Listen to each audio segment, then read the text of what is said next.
So what did this group do together as part of the cultural strategy group? We were told to create a development plan which would benefit London's culture, media, sport, arts, heritage and tourism. It needed to be intelligible to the existing institutions, it needed to add value to that, it needed to make things work better, and above all it was the first opportunity for kind of a London-wide coalition approach to creating a better fabric for London's kind of civil society, to engage with, participate in, be influenced by its cultural policy. So in a way, there had never been a cultural policy for London. And decision makers, be they the creative industries, filmmakers, television, small arts groups, transport for London planning for its festivals, everyone needed a lead really in terms of, so what are the reference points, what are going to be the investment decisions that City Hall is going to make. All the interested parties had a big interest in being able to influence our decision on that, but also they needed to know what our decisions would be, what would be the temperature that the strategy group and the mayor wanted to set for London.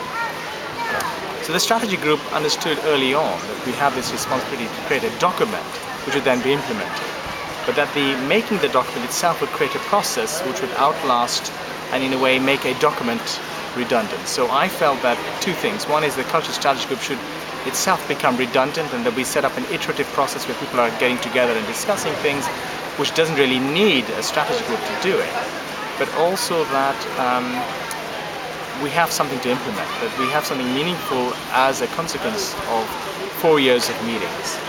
And because I come from a strategy background, there's no sense in enacting a strategy unless you actually implement it.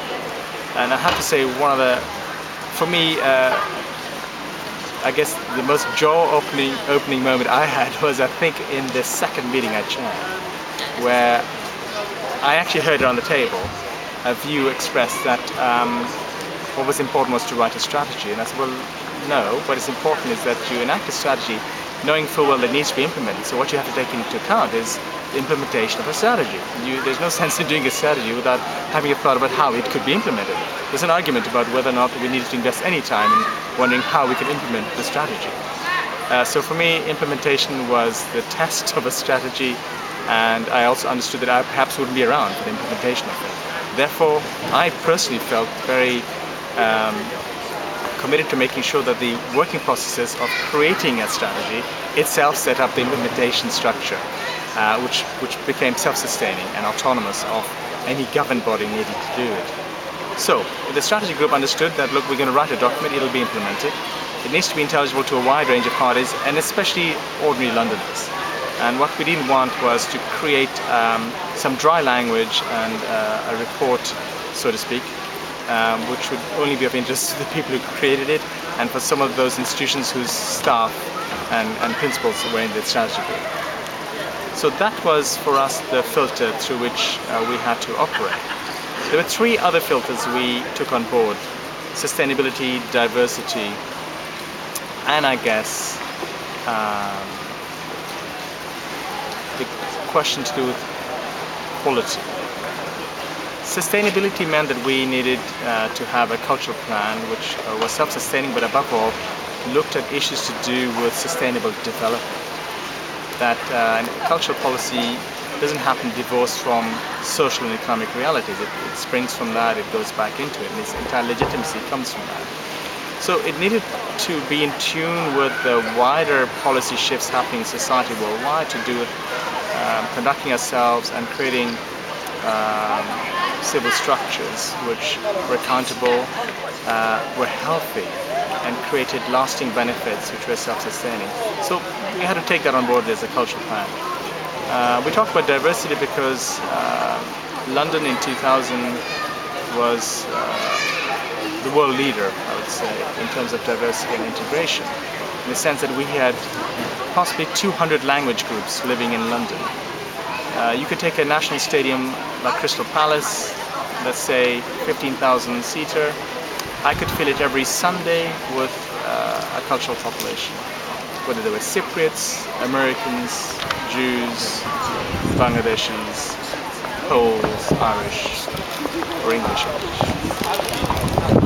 And in fact, Ken Livingstone's entire campaign focused a lot on celebrating the diversity that was London. So it was felt that the cultural policy needed to make something about the diversity of London, but also that it needed to celebrate the strength of London as a world leader in culture because of that diversity.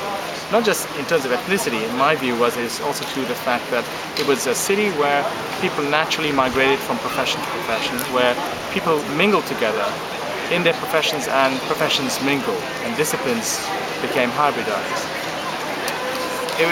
Brit Cool had just happened, which for me was a failure, but what was true was that what was really cool was that the people who didn't need to be labeled as cool or to be labeled as diverse. The third thing I mentioned was about quality, because I think it was important for us that artistic, creative excellence was also at the front of the cultural planning process and the cultural plan. Otherwise, it would be locked up in political correctness, and truth to be told, a lot of political correctness came in with the government of Ken Livingstone. And to some degree, the appointment of the strategy group, outsiders would see it as being emblematic of that political correctness in terms of seeing a person like myself there with a very hybrid background and with a real focus on festivals like the Notting Hill Carnival, investing in minority ethnic institutions like the Rich Mix Centre, Talawa Arts, Burney Grant Centre, Stephen Lawrence Technology Centre, and so on. And questions being asked of the boards of major cultural institutions in London. Questions being asked about whether their boards actually reflected not only the processes inhabiting the institutions, but also the populations around those institutions. So these were three other reference points for us, which were quite political ones and politically led. And I think the strategy group had people, including myself, who were not partisan to any political party, but were also quite dry about the juggling act the plan had to do, mediating the political interests of the mayor, but also with the wider interests of the population, and to do a cultural plan which outlasted us. So early on, in a kind of a wily way, a few of us within the strategy group understood that we didn't want to become instruments or instrumentalized by the political process, and the credibility of the whole thing lay in how the public would take it. So we had to write a plan. We didn't know how long this would be, but we knew it had to be pretty well all-encompassing. And we had debates about whether religion should be in that plan. We had debates about whether we should talk about ethnic diversity on the first page of the document. We had debates about whether we should proselytize for things like the Olympic Games, which a bid hadn't been prepared. We had to think about the relationship with existing institutions which seem to be excelling, a bit like the V&A where we are filming today, or the Royal Opera House. What was the relationship of the cultural plan to that? Would people from that institutional background hold sway in the cultural planning process? Would we redress the injustices of the past and bring into the picture, into the room, onto the page, voices, institutions and processes which were very valid, but for political reasons entirely, in my view, had been left out of the methodology and planning of cultural plans before. Also bear in mind, this was the third year of Tony Blair being in power, and there was this wave and vogue in Britain for taking on new thinking, for being a bit radical, fresh, and it was considered to be quite cool to have quite a spiky, heterogeneous bunch of people working on a cultural plan. I'm speaking at some length about the process because, truth to be told, and I've said this before in this interview, we had to make up our brief. We had one paragraph of an Act of Parliament giving us our brief. We had the mayor in discussion with myself and others tell us what they wanted.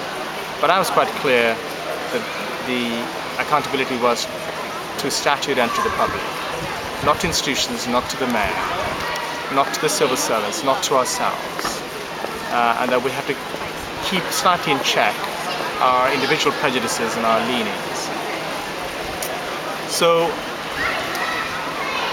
I've deliberately spent quite a bit of time on giving you a picture of the complex jungle in a way we had to negotiate in terms of creating a plan and a document which had content which was implementable and which would be implemented in time.